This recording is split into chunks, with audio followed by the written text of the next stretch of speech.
आज का ज्ञान। ब्रह्मा विष्णु और महेश का पिता कौन? ब्रह्मा विष्णु और महेश के संबंध में हिंदू मानस पटल पर भ्रम की स्थिति है। वे उनको ही सर्वोत्तम और स्वयंभू मानते हैं, लेकिन क्या यह सच है? क्या ब्रह्मा विष्णु और महेश का कोई पिता नहीं है? वेदों में लिखा है कि जो जन्मा या प्रकट है वह ईश्वर नहीं हो सकता। ईश्वर अजन्मा, अप्रकट और निराकार है।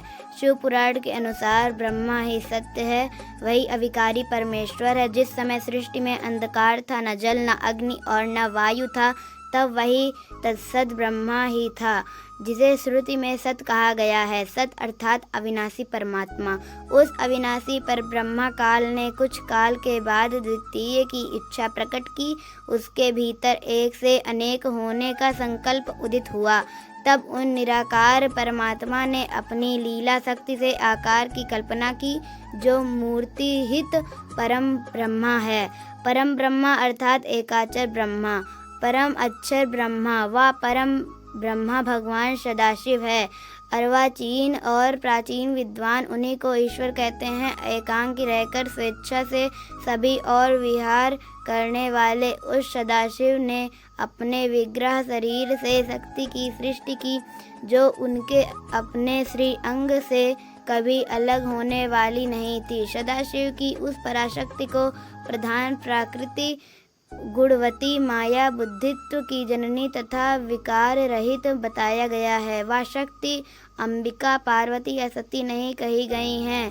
उसको प्रकृति, सर्वेश्वरी, त्रिदेव जननी, ब्रह्मा विष्णु और महेश के माता, नित्या और मूल कारण भी कहते हैं। सदाशिव द्वारा प्रकट की गई उस शक्ति की 8 भुजाएं हैं। पराशक्ति जगत जननी देवी नाना प्रकार की गतियों से संपन्न है और अनेक प्रकार के अस्त्र शक्ति धारण करती है। एकाकिनी होने पर भी वह माया शक्ति संयोग वशात अनेक हो जाती है। उस शक्ति की देवी ने ही लक्ष्मी, सावित्री और पार्वती के रूप में जन्म लिया और उसने ब्रह्मा विष्णु और महेश से विवाह किया था। 3 रूप होकर भी वह अकेली रह गई थी। उस काल रूप सदाशिव की अर्धांगिनी है दुर्गा। कैसे जन्म हुआ विष्णु का? उस काल रूप ब्रह्मा सदाशिव ने एक ही समय शक्ति के साथ शिवलोक नामक क्षेत्र का निर्माण किया था। उस उत्तम क्षेत्र को काशी कहते हैं। वह मोक्ष का स्थान है। यहाँ शक्ति और शिव अर्थात काल रूपी ब्रह्मा, सदाशिव और दुर्गा यहाँ पति और पत्नी के रूप में निवास करते हैं। इस मनोरम स्थान काशीपुरी को प्रलय काल में भी शिव और शिवा ने अपने सानिध्य से कभी मुक्त नहीं किया था। इस आनंद रूप वन में रमण करते हुए एक समय शिव और शिवा को यह इच्छा उत्पन्न हुई कि किसी दूसरे पुरुष की सृष्टि करने चाहिए, जिस पर सृष्टि निर्माण, वंश वृद्धि आदि का कार्यभार रखकर हम निर्वाण धारण करें। ऐसा निश्चय करके शक्ति सहित परमेश्वर रूपी शिव ने अपने वामांग पर अमृत मल दिया। फिर वहाँ से एक पुरुष करने के बाद सदाशिव और शक्ति ने पूर्ववत प्रयत्न करके मुझे ब्रह्मा जी को अपने दाहिने अंग से उत्पन्न किया और तुरंत ही मुझे विष्णु के नाभि कमल में डाल दिया।